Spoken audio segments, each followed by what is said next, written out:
Houston. Houston, we have a problem. DJ Apollo has landed. I repeat, DJ Apollo has landed.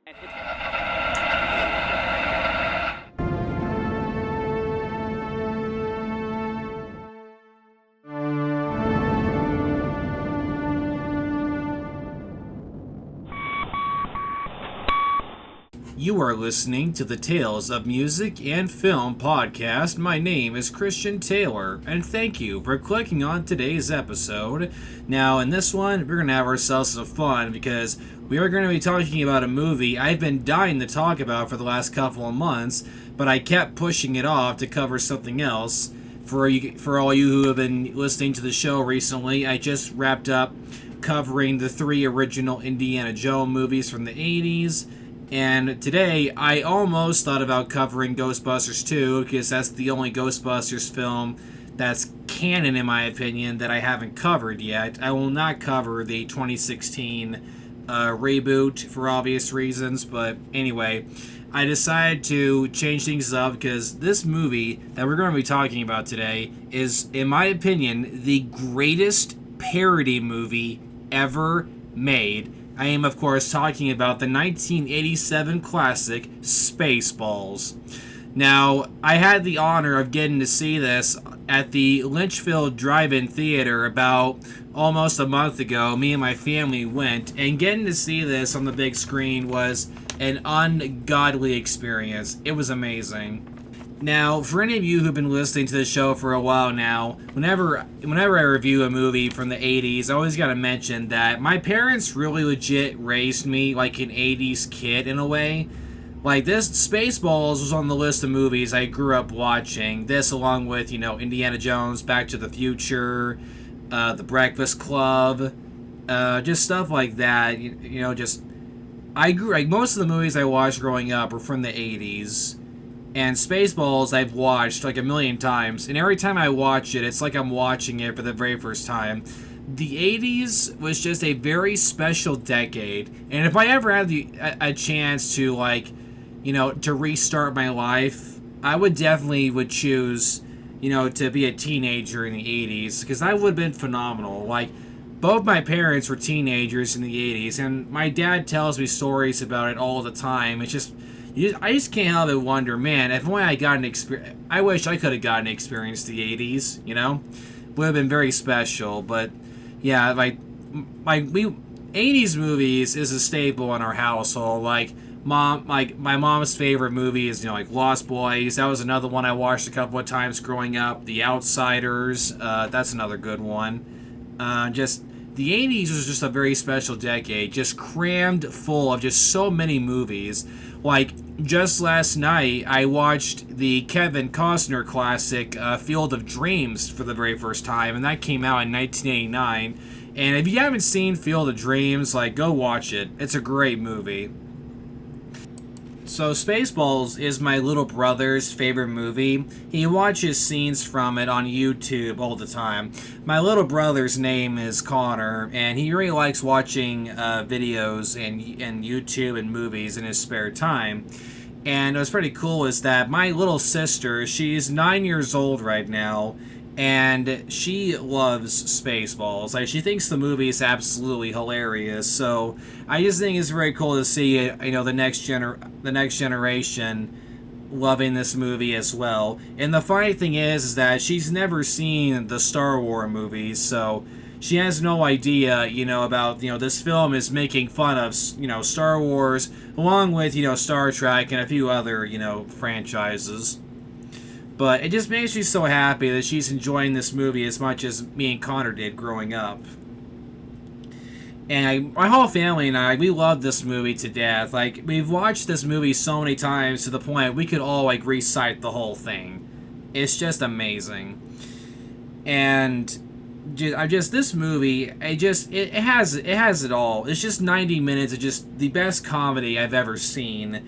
And it was made by the legendary Mel Brooks, and I think Mel Brooks is another one of those directors. I don't think this man has done one bad movie in his career. Other movies he's done is Young Frankenstein, Blazing Saddles, The Producers, Robin Hood, Men in Tights, History of the World.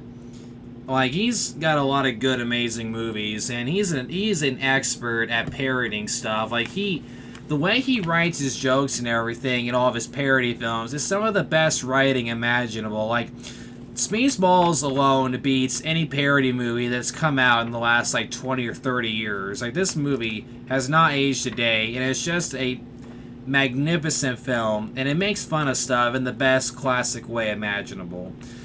So, what is the plot for Spaceballs? So, in a distant galaxy, planet Spaceball has depleted its air supply, leaving its citizens reliant on a product called Perry Air.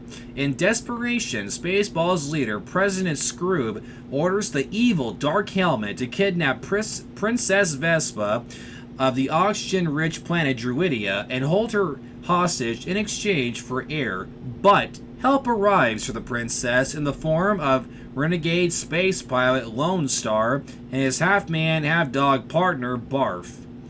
And that summary alone, like, that's exactly what the plot is, but there is so much more to it than that.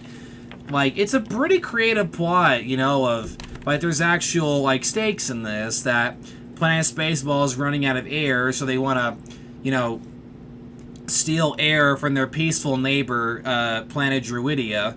Like, it's a pretty good story. For a parody film, very strong plot.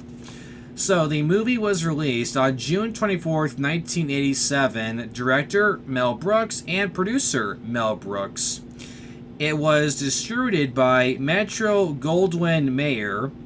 The movie's budget was $22.7 million, and the box office the film ultimately grossed over $38 million, and it took in over $6 million on its opening weekend.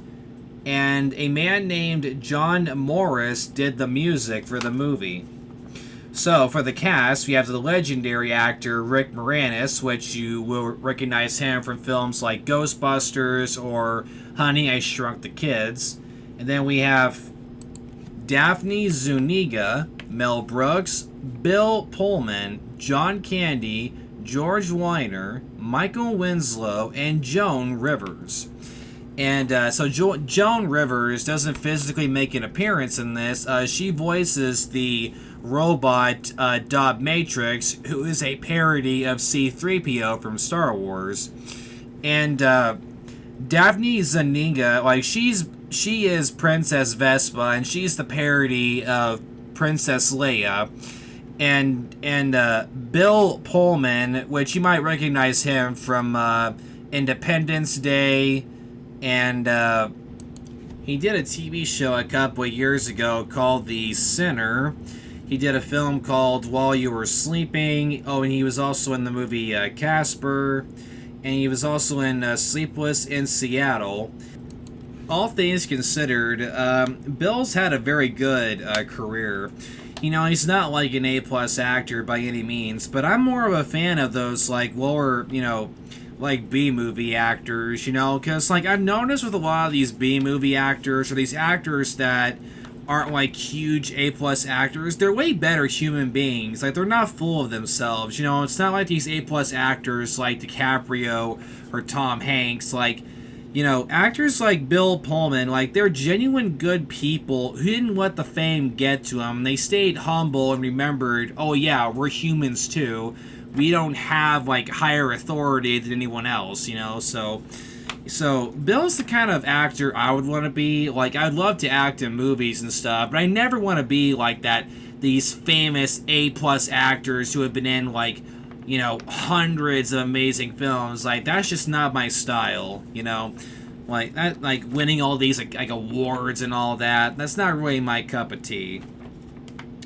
And then we have the late, great John Candy, who sadly passed away back in 1995. And John Candy, man, like, he did a lot of amazing pictures himself. Like, he was a great, great actor and a great comedian. Like, he was a comedic genius.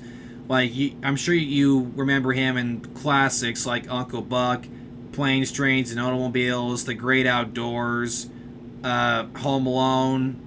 Like, he has done so many, you know, amazing pictures. Like, like The Great Outdoors was and the Blues Brothers were the two that I saw him in the most, growing up. Like, when I was a young kid, I loved the Blues Brothers. I watched that movie religiously for years. And The Great Outdoors I watched a good amount as well. Just, oh, it's so funny. And he was also in the 1981 classic Stripes. I need to watch that someday. I heard it was a very good movie. And up next on the cast list, we have George Weiner, who played Colonel Sanders.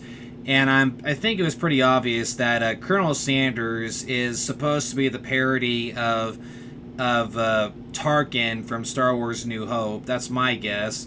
And then we have Michael Winslow, who has a quick little 5-minute scene where he plays the guy operating the radar machine. But we'll get to that scene here in a minute. And Michael Winslow, like, his claim to fame is that he was in all 7 of the Police Academy films, and I haven't seen any of those.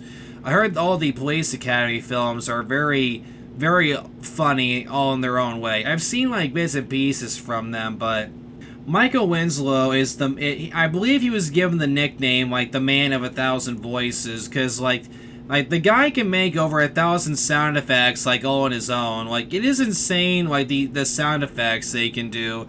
Like, I remember one time he got in trouble because he was on an airplane and he kept making the plane's, like, emergency alert sound with his mouth. And, like, the assistants told him to knock it off, so, like, I just think that's pretty funny. Him just sitting there going, boop, boop, scaring the living crap out of the other passengers, I'm sure. Now, here comes my favorite moment, is talking about my favorite scenes in the movie. Now, this one was really hard to do because, like, my gosh, all of the 90-minute runtime is just crammed full with some of the greatest material I've ever seen in a comedy parody movie. So, it was not easy for me to really, like, go through and pick out the scenes that I love the most, but I got a good amount of them down here. So,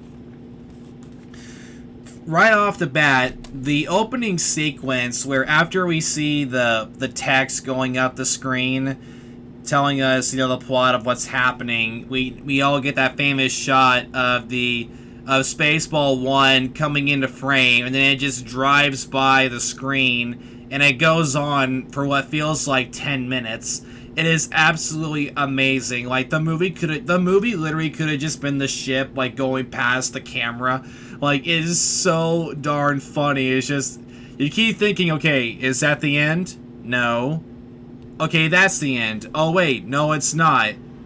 Okay, it's still going. It's just, it just keeps going. So freaking good. And then, the other little detail I noticed about that scene when the ship is coming by, we have the Spaceball orchestra music playing, and what's funny is, the orchestra, the longer it goes, you can tell they're getting more frustrated, like, okay guys, this is the end of the scene. No, wait, we're still going. They keep giving these triumphant performances, but then you have to keep coming in and doing it again. Like, you notice the music keeps giving off this, like, frustrated noise the longer it goes. Like, it's those little details in this movie, like, Mel Brooks, like, goes in all the way with his movies. Like, with this, like, the little things that he remembers to pay attention to is just insane. The amount of detail.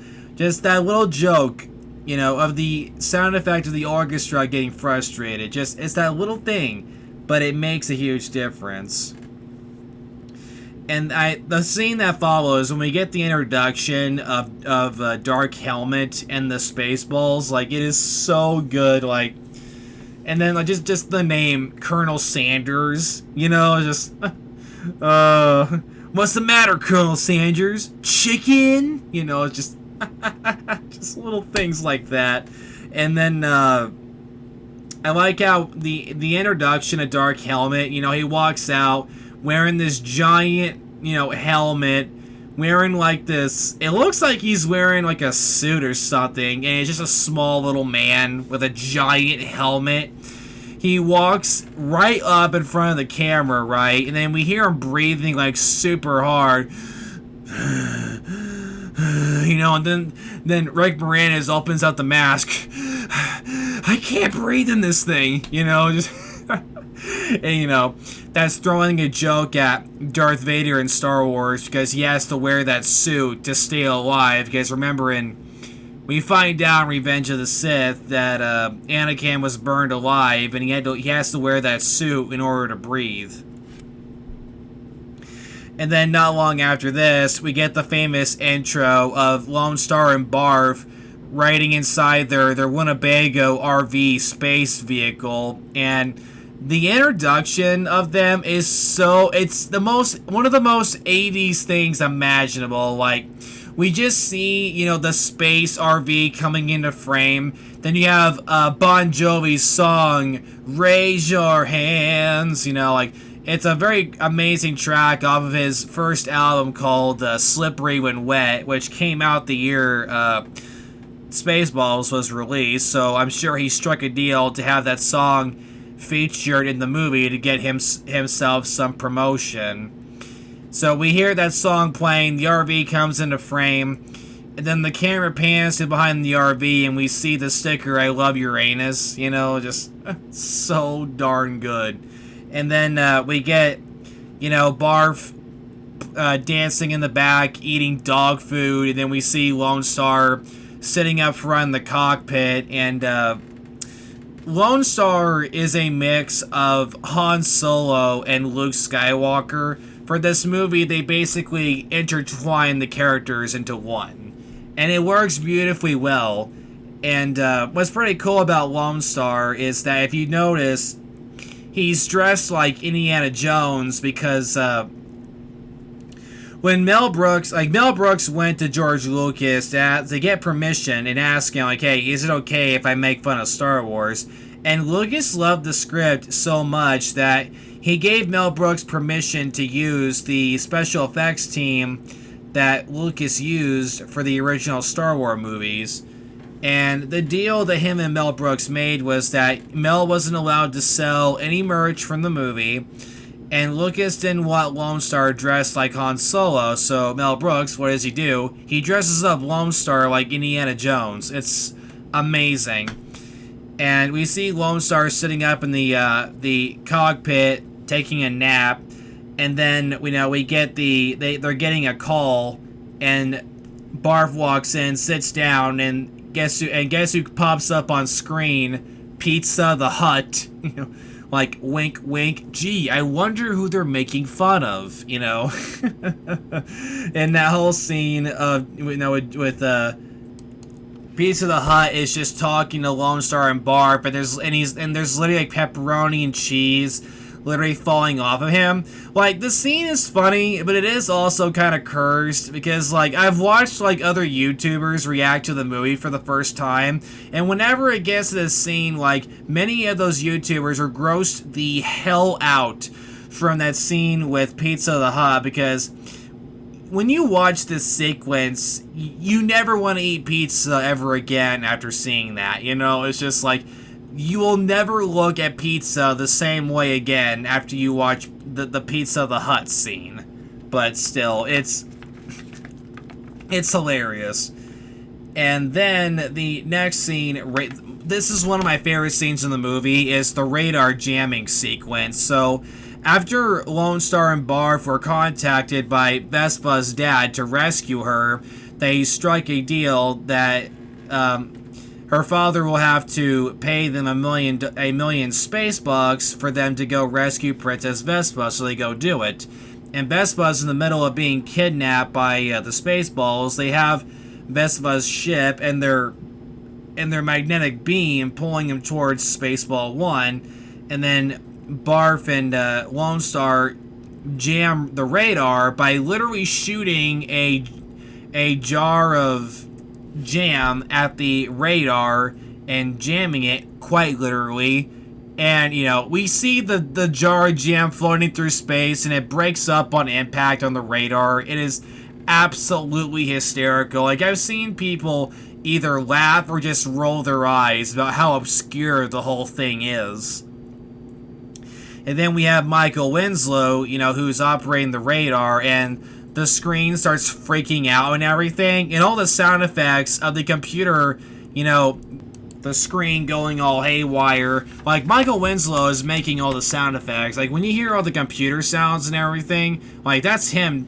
Like, he's making, like, the static noise and everything. Like, that's all him.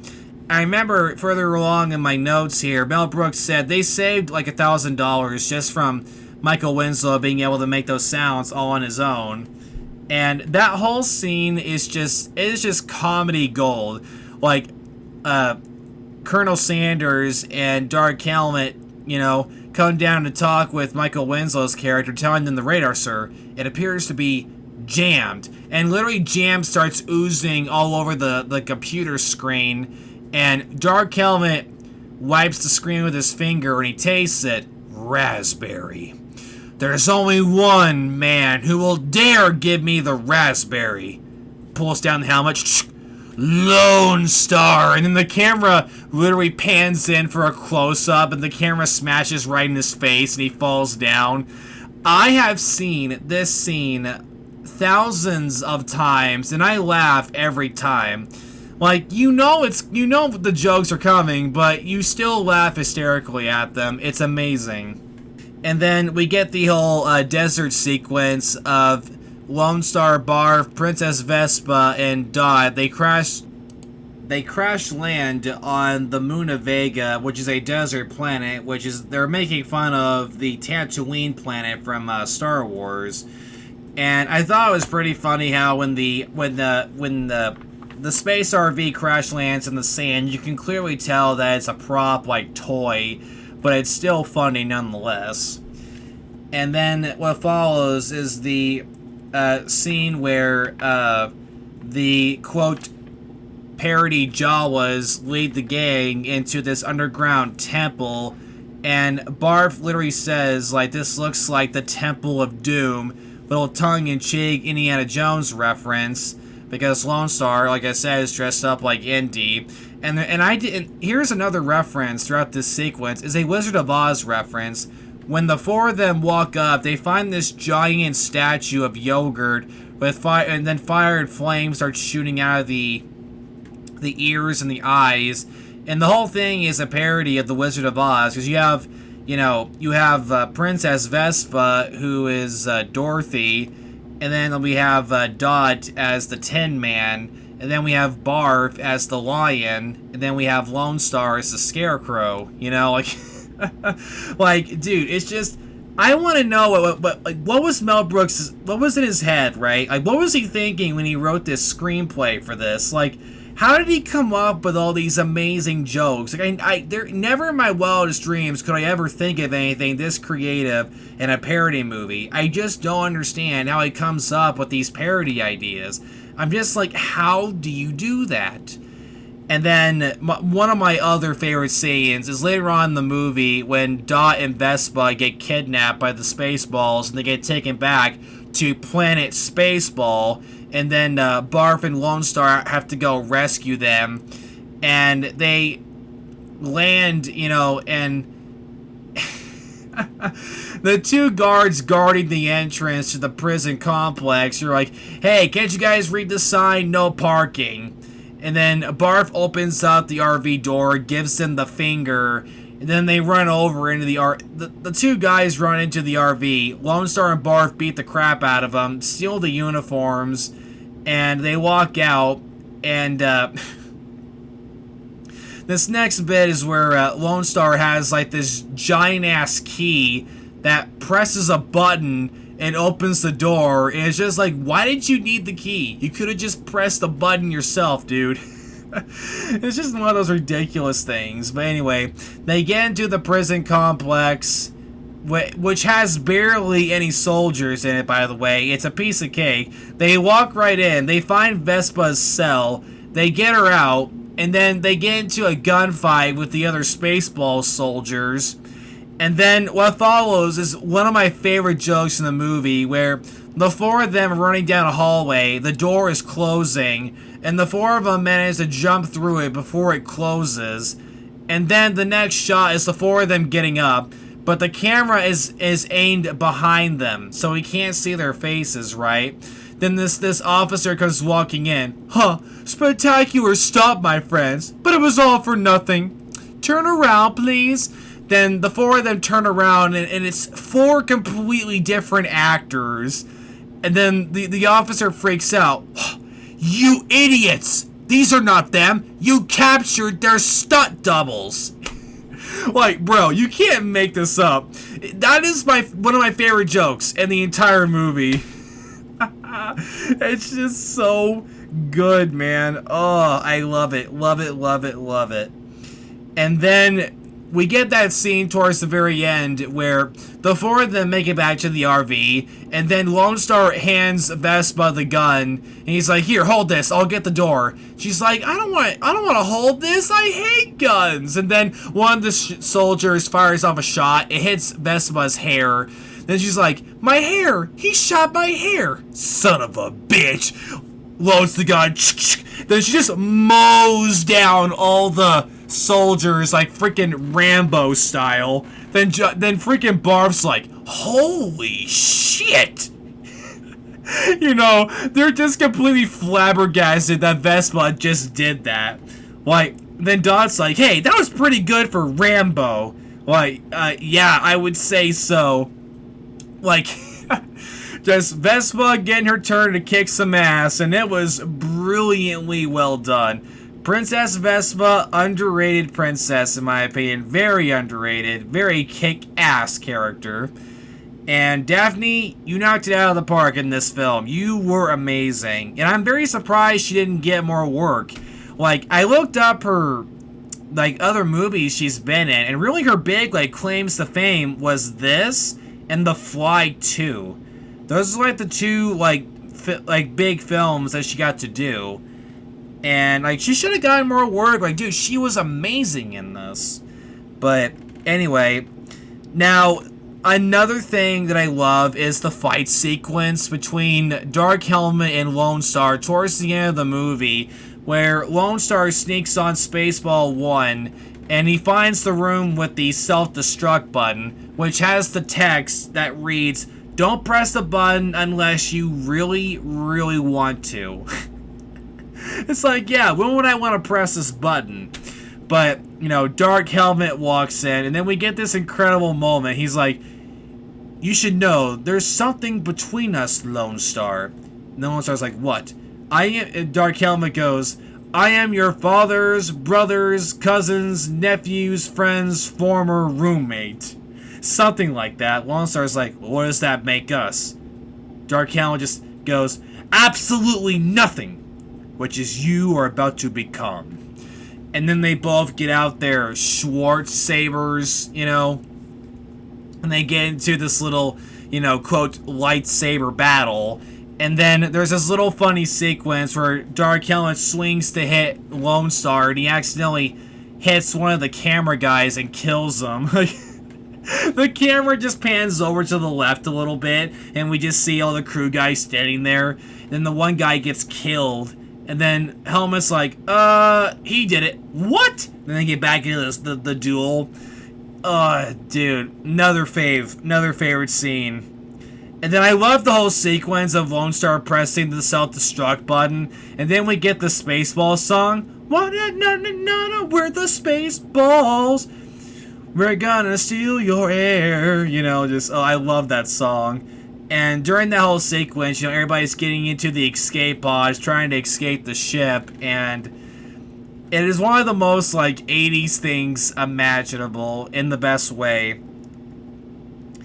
And then the ship, you know, blows up, and, you know, the gang barely just get away in the RV, and they did it. They won, and then Lone Star and Barb take Vespa and Dot back to Planet Druidia, and then the scene that follows is the diner sequence, which is very, very well done. Like, Barf and Lone Star go to a space diner to get some food, and then they walk in there, and then we get this amazing sequence of John Hurt reprising his role from the original Alien film, where the alien busts out of his chest again, and then the creature puts on a jacket and hat and starts singing, "Hello, baby, honey, I love you. Baby, my heart's on fire." Like, he has like a little cane, and it's just like, you're watching this sequence in the diner, and you're just like, what the heck is going on? And then Barf and Lone Star are just like, okay, on second thought, we're not eating here. Check, please. We're leaving. Like, yeah, we're not eating here. It's just one of those things like, oh, hey, it's John Hurt from Alien. And I like the detail of the other crew members around him they're all dressed up like the other characters from the original Alien. And then, the ending sequence of Lone Star and Vespa getting married, and then they drive off into space in the RV with the just married paper on the back of the RV. Then we just see, "May the Schwartz be with you," you know, at the end. Then the credits start rolling, and it's just, so well done. I can't say enough, man. Spaceballs, the greatest parody movie ever made. I can talk about this for an hour, and it could still not be enough. If you haven't seen this movie, man, you need to watch it. You will laugh your ass off for 90 minutes. It's amazing. But I would recommend that you watch the original Star Wars trilogy, maybe a little bit of Star Trek, just so you know so you'll capture, or catch on to most of the jokes in the movie. Now, the next little sequence we're going to get into here is some trivia about the movie. And there's some pretty good trivia about this one. So, let's take a look. So, the first thing we have here is that the diner sequence that I just finished up talking about here, the Millennium Falcon from Star Wars makes a cameo appearance in the movie. Take a close look at the exterior shot of the space diner, and it can be spotted parked there among the other space vehicles. George Lucas got a chance to read the screenplay before production began and loved it so much that he decided to have his special effects company, Industrial Light and Magic, help make this movie. In 2013 television interview, shortly before receiving the AFI Lifetime Achievement Award, Mel Brooks stated that he personally obtained George Lucas's full permission to parody any and all things Star Wars related, but on one condition: that absolutely no merchandise of any kind be produced for the movie. This is the reason why all the yogurt and dinks is merchandising. It is also why none of the merchandise seen in the movie was ever mass-produced or publicly sold in any kind of way.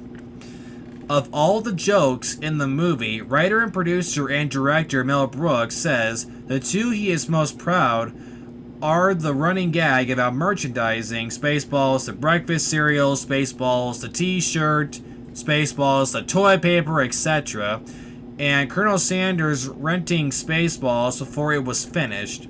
Now that's another little scene that I really enjoyed, right? There's this cool little scene where Dark Helmet and the Spaceballs are trying to figure out where Lone Star and Barf and all of them went, because we get this beautiful scene of, they get away on light, like Lone Star and Barf go into light speed with the Eagle 5 RV. And then we get this hilarious sequence of, Colonel Sanders like, okay, prep ship for light speed. Dark Helmet's like, no, light speed's too slow.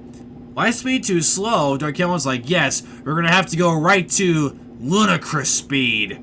And then freaking Spaceball 1 just goes full speed ahead, ludicrous speed.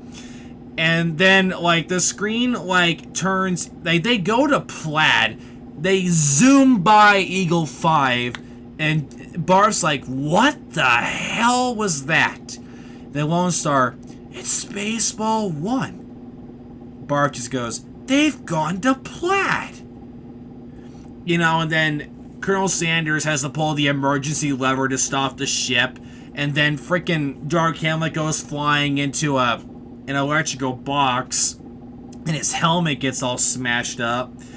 And then it's perfectly back to normal by next scene. They take a 5-minute break, and then, the next time we see them, they're trying to figure out where Lone Star and the others went. So they're sitting around, and then Colonel Sanders is like, "Pardon me, sir, I have an idea. Corporal, give me the video cassette of Spaceballs the movie." And then this wall opens up. It's called Mr. Rental. And then the soldiers are going to the movies. Okay. And it's all Mel Brooks movies. Silent movie on Frankenstein, Blazing Saddles, the producers, he's just going through all the Mel Brooks films. And then Dark Helmet's like, how could there be a video cassette of Spaceballs the movie? We're still in the middle of making it. Colonel Sanders just goes, "That's true, sir, but there's been a new breakthrough in home video marketing. Instant cassettes. They're out in stores before the movie is finished." Then the soldier finds it. "Here it is, sir. Spaceballs." Then they literally put the VHS tape in the player. Then they literally just fast forward through the movie until they find the scene of them crash landing on the desert planet. And this is like a million fourth wall breaks. Like, this is the greatest fourth wall break I've ever seen in my life. And then we get that scene of them fast forwarding so far ahead that they get to the moment where they are now in the movie, where they're watching themselves.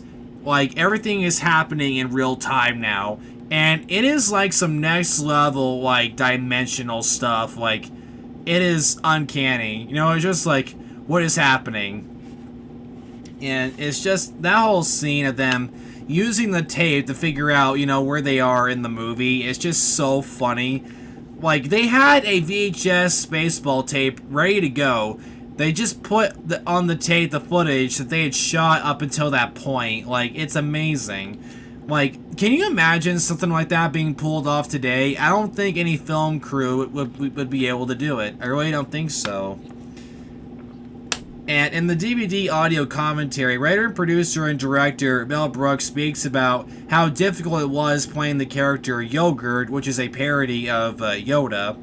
The gold-colored makeup gave him a terrible rash on his face and neck, and his knees were hurting consistently since he had to walk around on his knees to make himself appear shorter.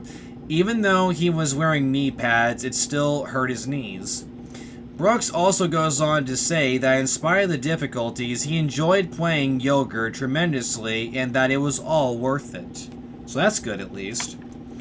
The scene in which Dark Helmet is playing with his dolls was not in the screenplay. Writer, producer, and director Mel Brooks came up with the idea on set one day and told this to Rick Moranis, who then improvised the entire scene. Now, Rick Moranis, he retired from acting in, I believe around the mid-90s because, sadly, his wife passed away.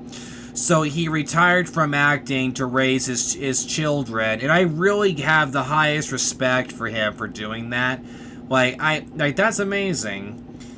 And the whole scene of Dark Helmet playing with the action figures in his room, that whole sequence, it just blows my mind that Rick Moranis came up with all the dialogue for that on the spot.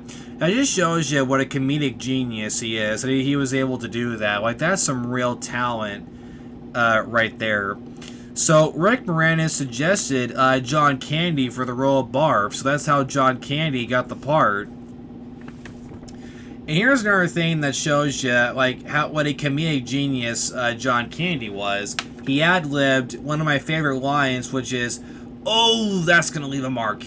Because right after they crash land on the desert planet, Lone Star gets up out of his seat to give Princess Vespa a piece of his mind.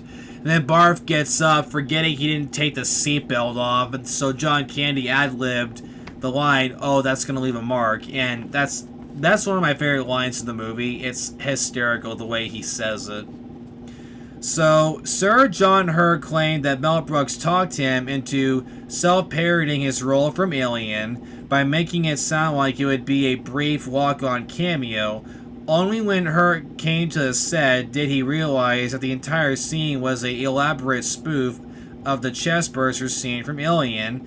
Hurt figured that he ought to have asked for a salary. According to Mel Brooks, George Lucas loved this movie and wrote him a letter after its premiere, saying he thought he was going to bust something from laughing so hard.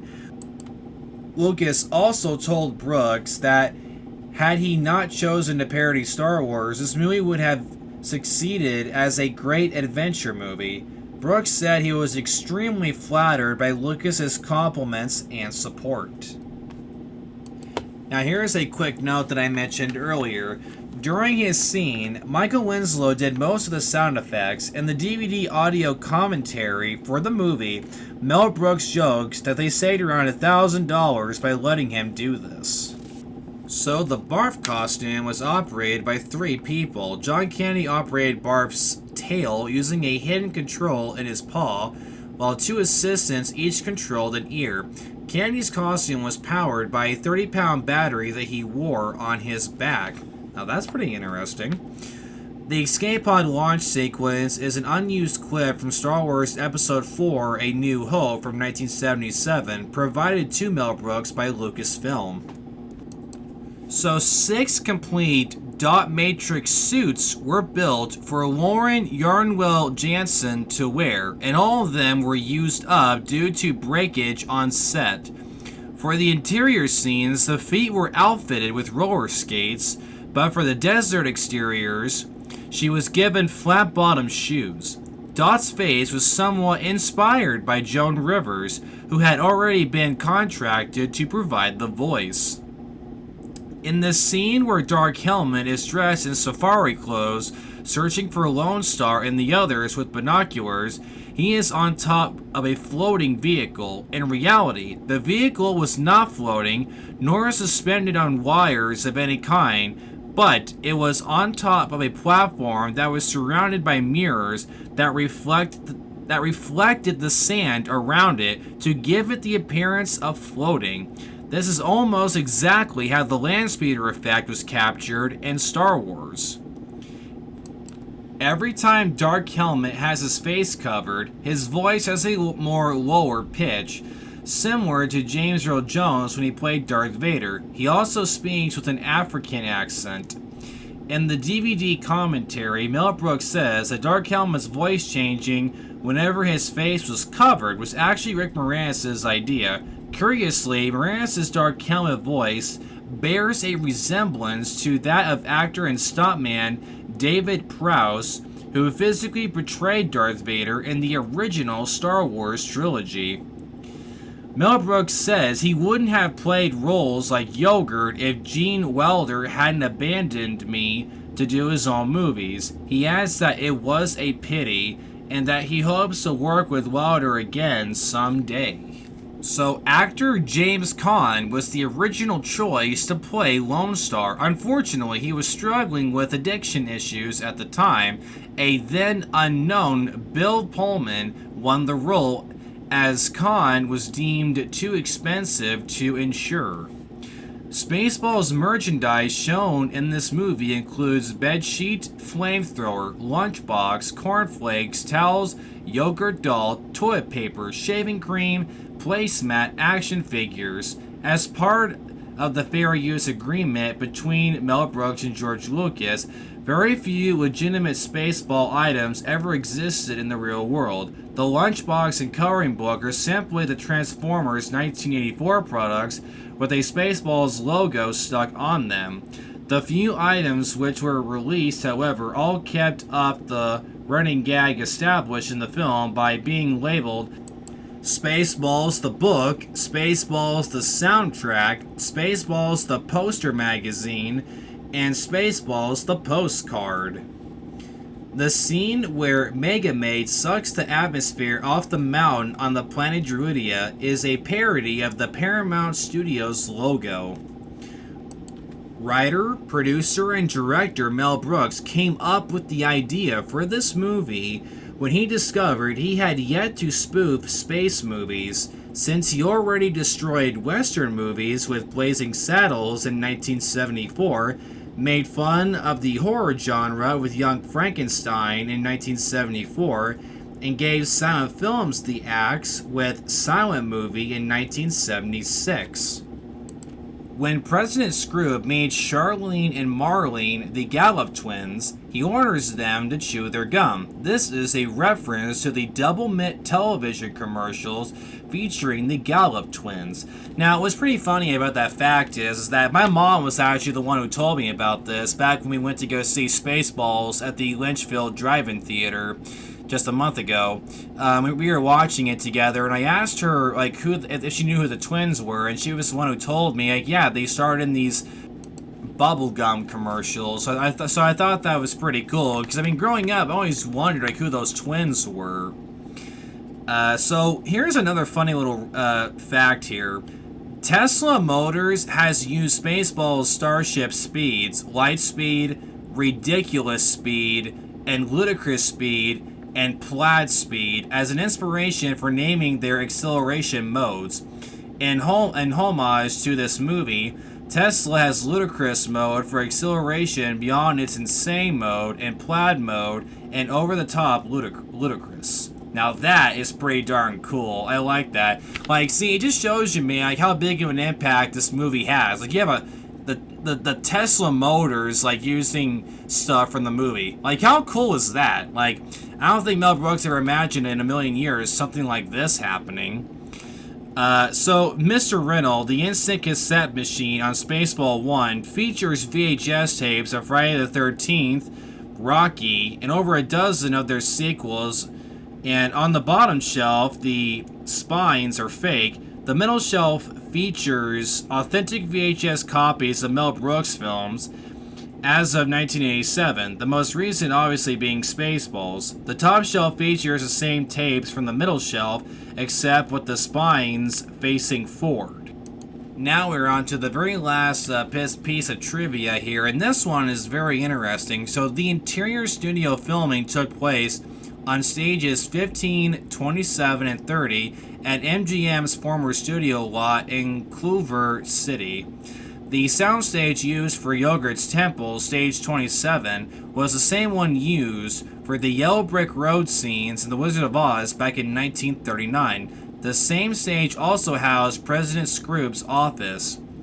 Now, how ironic is that? Like, they filmed the Wizard of Oz, reference scene on the very stage that the Wizard of Oz was filmed on. Like, I wonder if that was intentional or if that was just a complete accident. Now, if that was a complete accident, man, you want to talk about next level coincidences. Like, that is absolutely scary, Like, that is insane. Like, you can't plan stuff like that happening. I don't think so.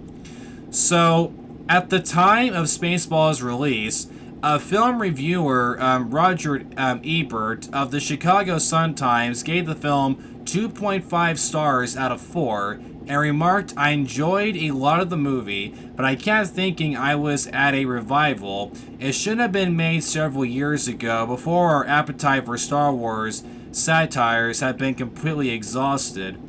Gene Siskel of the Chicago Tribune gave the film 3 out of 4 stars, saying that there were just enough funny visual gags to recommend this widely uneven film. Variety said that the film was a misguided parody and not very funny. Well, I hate to break it to Verity, but you guys were way off. And this is not a misguided parody, and this film is extremely hilarious. You guys need to work on, getting some humor in your lives. Like, you're telling me you couldn't watch this and laugh? Like, what the heck's wrong with you? That was a very negative take. So we have a couple of quick notes here about the filmmaking. It's not much, but when Mel Brooks developed Spaceballs, he wanted his parody to be as close to the original as possible. Even though the yogurt character mentions merchandising in the film, Brooks' deal with George Lucas on parodying Star Wars was that no Spaceballs action figures be made. According to Brooks, Lucas said, "Your action figures are going to look like mine." I said, "Okay." However, this agreement inspired Brooks to write Yogurt's merchandising scene and include multiple Spaceballs branded products at other points in the film, such as the placemats and toilet paper. While no mass-produced Spaceballs merchandise was ever created, Max Brooks revealed in 2023 that he is in possession of the yogurt doll used in the merchandise scene. Brooks also had Lucas' company handle the post-production, saying, "I was playing ball with the people who could have said no." Lucas later sent Brooks a note saying how much he loved the film, including its story and structure, and that he was afraid he would bust something from laughing so hard, as I mentioned earlier. According to Rick Moranis, in the original script, the description of Dark Helmet was that the whole costume was one gigantic helmet. Then it got scaled back to just an exaggerated version of the Darth Vader helmet. Pullman got the part of Lone Star when Brooks and his wife, Anne Bancroft, saw him in a play. He had never seen Star Wars prior to filming. Brooks had been unsuccessful trying to sign on big-name actors such as Tom Cruise and Tom Hanks for the film. Pullman said, "I think Mel was hurt that they didn't take him up on it, but then it attracted two of the big comics at the time, John Candy and Rick Moranis. Once that was secured, then he said, heck, I'll get somebody nobody knows, and I got a chance to do it." Daphne Zuniga initially found Brooks' film parodies too cross and not too funny, but after working with Brooks, she said, "I have this image of Mel as totally wacko and out to lunch, and he is. But he's also really perspective, real sensitive, in ways that make actors respond." And lastly, the film Spaceballs won Worst Picture at the 1987 Stinkers Bad Movie Awards. And I have one last thing that I want to talk about here to end this podcast on, but news just came out like a week or two ago that Spaceballs 2 is in development.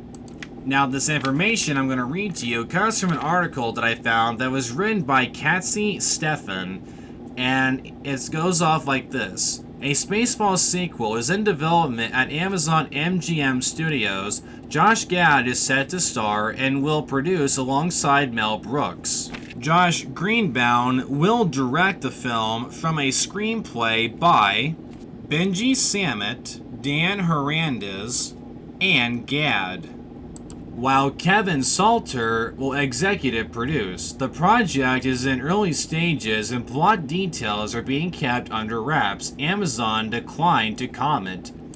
Writing duo Sam and Hernandez are best known for their work as screenwriters for Teenage Mutant Ninja Turtles, Mutant Mayhem, Pokemon Detective Pikachu, Addams Family 2, and the upcoming Disney Plus Lucasfilm special, Lego Star Wars Rebuild the Galaxy.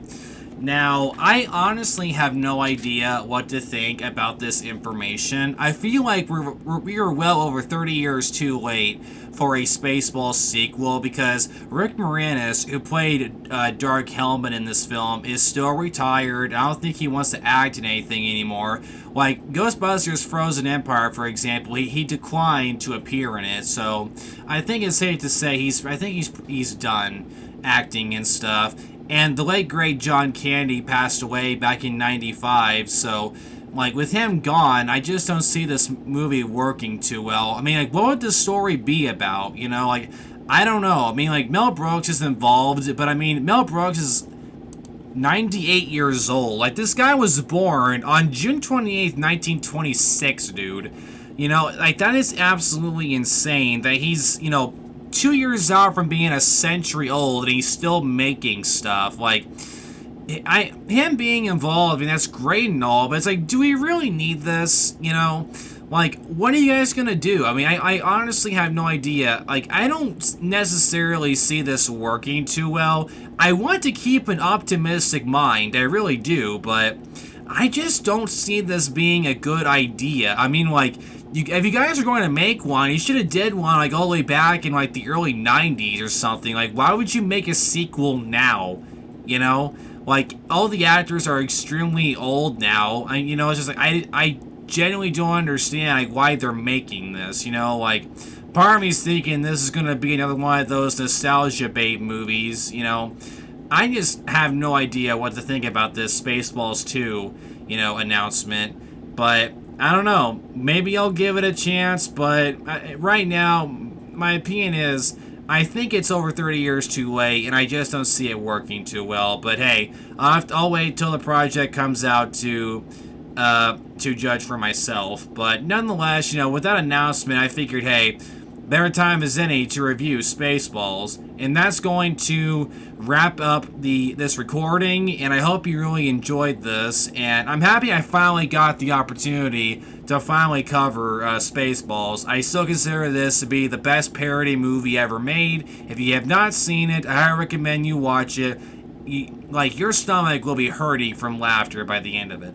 So yeah, definitely check this movie out. So until next time, my name is Christian Taylor, and remember, may the Schwartz be with you. You are listening to the Tales of Music and Film.